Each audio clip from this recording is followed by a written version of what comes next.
He became just the third man in history to win NCAA Division I titles in the mile and 3 South indoors while adding the 1,500-meter crown outdoors. From the University of Oregon, Cole Hocker.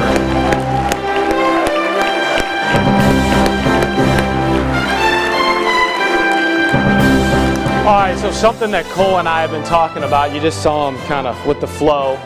You've become known for that. What's the story behind the hair? Well, I wish I had a better story, but I was really just tired of getting bad haircuts. So you just decided to let it grow out? I'm kind of just stuck with it at the moment. Yeah. Yes, you are, because it's become part of your persona. Yeah, I guess so. And now you're, one of the most famous athletes ever out of Indiana. Yeah. Right? Right? Yeah. Okay. Maybe. Yeah. Yes. Cole Hocker, everybody.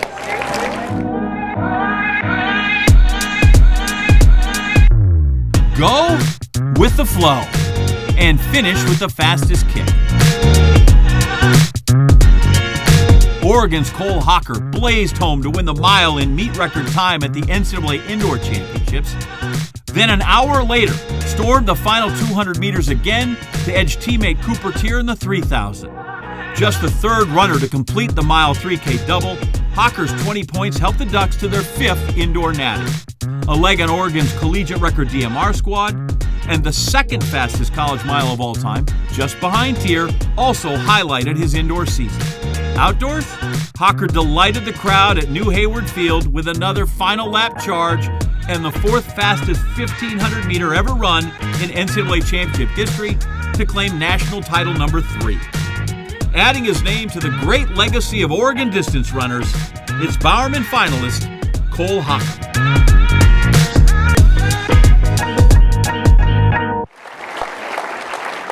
All right, so we're 5 people in. You got to know a shout-out's coming. You want it now or you want to wait? Let's just do it. Bring it. All right, here you go. David? This is Galen Rupp, 2009 Bowerman Award winner.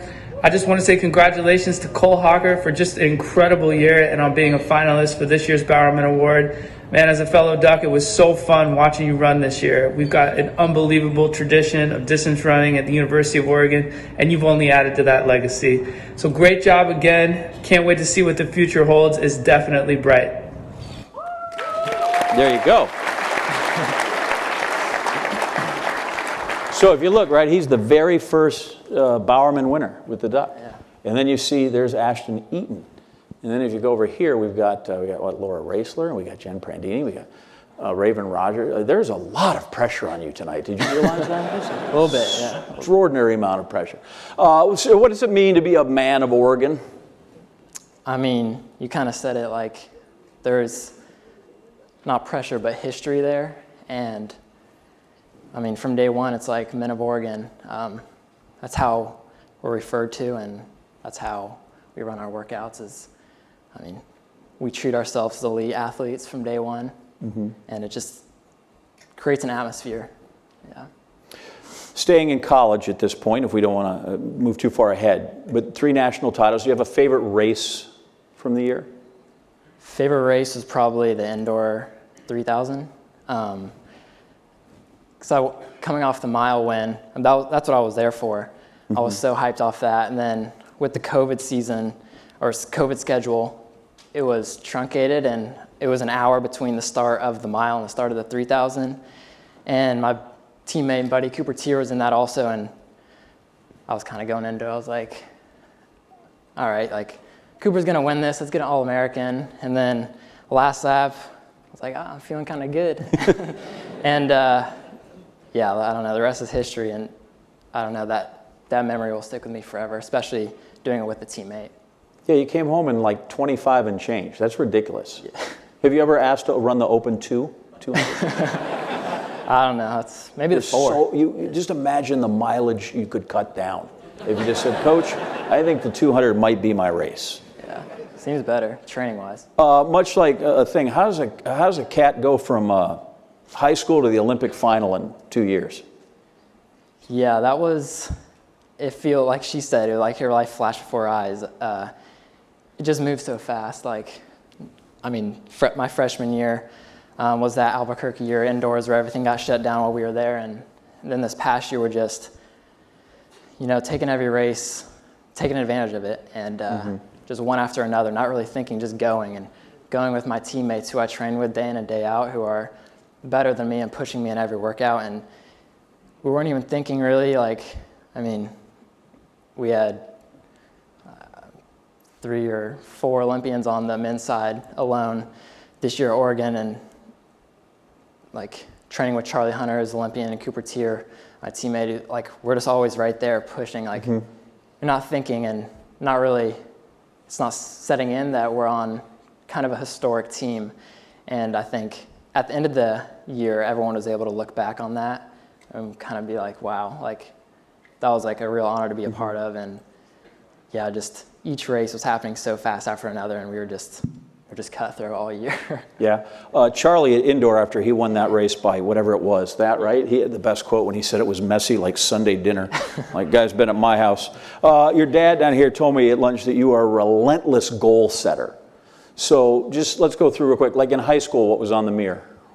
Well, in high school it was 356, which is pretty ambitious. I didn't really get down to that in high school. I wasn't that close. And then following that, a goal that I'm extremely proud of setting is, at the beginning of that COVID year, I wrote down on a piece of paper, make the Tokyo Olympic team. And at the time, I was like, just do it. It's hard. It's a daunting goal to get in my head. And I thought I might have been setting myself up for failure, and just, really proud of myself for believing and just pushing through and achieving that goal. Set yourself up for 6th in the Olympic final. Not terrible. What's on the mirror right now? Got to keep my cards close to my chest a little bit. It's fine. We want you to internalize it. That's great. It's better than 6th, though. Okay. Wait, and you got a few years to work on it. It's not that, No, So we got world champs coming up, though. right there in your own backyard, right? Yep. Oh my gosh, I like to call that place there's Old Hayward Field. It's futuristic, but it's the house that Robert Johnson built. Let's be honest. It coaches over there right now. Good to see you're off the course. How'd you hit it? Good. Did you take money from Flo? Absolutely. There you go, Matt. Coach, that's not what I heard. I heard you were fishing balls out of the water all weekend. Yeah, there's lots of water here. There is, yeah. I think one thing that a lot of folks around the country, both spectators and athletes, coaches, one thing we all got to see from Cole a lot this year was his kick. John mentioned it, that 25-second close in the final 200. When you were recruiting him, did you realize he actually had a little speed to him? A little bit. Cole and I joke a lot about his high school coach and his upbringing and his training, and it's a lot different than most high school distance runners. And I think that's what makes him special. And so Coach Thomas, who deals directly with Cole, we were in a staff meeting, and he said, this guy just has a nose for the finish line as a freshman, and that played out in his sophomore year. Will we see him attempt a 400? We've been talking about that a lot. All right. I talked to Coach Thomas in these same staff meetings about, hey, we need a guy on the 4x4, and he looks like he could be a great alternate for that. I agree. As long as he keeps the hair down. We need an anchor with the flow going.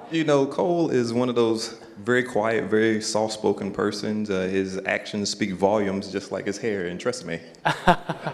One last one for you. I was reading an article, and Cole really talked about his training during COVID, being by himself, but you guys would always meet via Zoom or whatever and kind of check in. And he said during that COVID period is when he really started to notice himself as a different runner. What did you notice that was different about him when he got back to campus after COVID and you guys started competing again? Just the maturity, from a freshman to where he is at that second year. He just seemed like a different person and just more confident in himself. We're blessed to have him at the University of Oregon, blessed that his parents sent him there. That second year, he was just confident. Well, he's still training at the University of Oregon, even though he's a pro now, so you're stuck with him. We'll take it. Okay. Coach Johnson, everybody. Yeah. Thank you, Coach. That seems like a bad problem to have. I'm stuck with Cole Hocker. All right, here we go. You ready? Peyton Manning or Andrew Luck? Peyton Manning. Nice. Best Kanye song? Oh, gosh. Off the Grid currently. Off the Grid currently, okay. Should he and Kim Kardashian reconcile? Do what? Should he and Kim Kardashian, his wife, reconcile? Yeah, for sure. Okay, good. You're behind that? Let's just say you got arrested. What would your friends and family think it was for? That's a good question.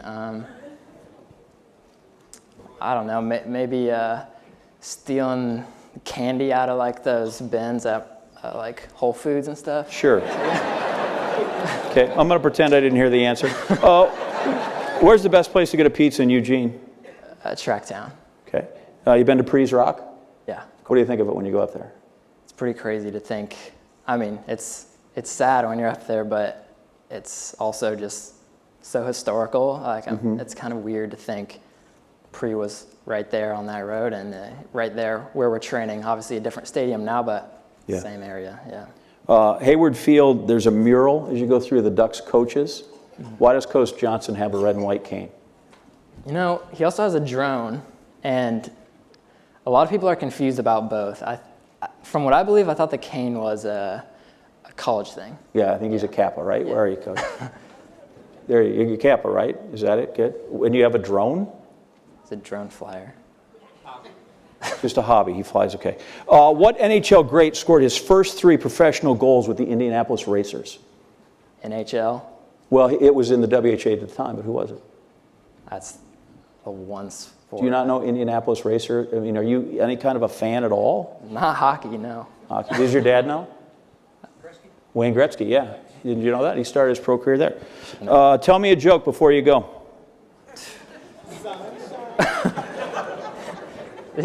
Joke? Yeah, anything. That's hard. Dad joke, anything. What do you got?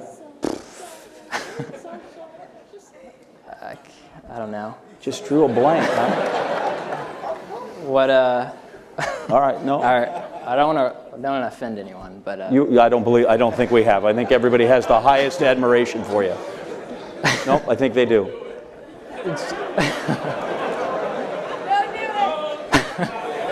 All right, I'll pass that one. You're going to pass it out? Very good. Always the smart choice. Cole Hocker, everybody.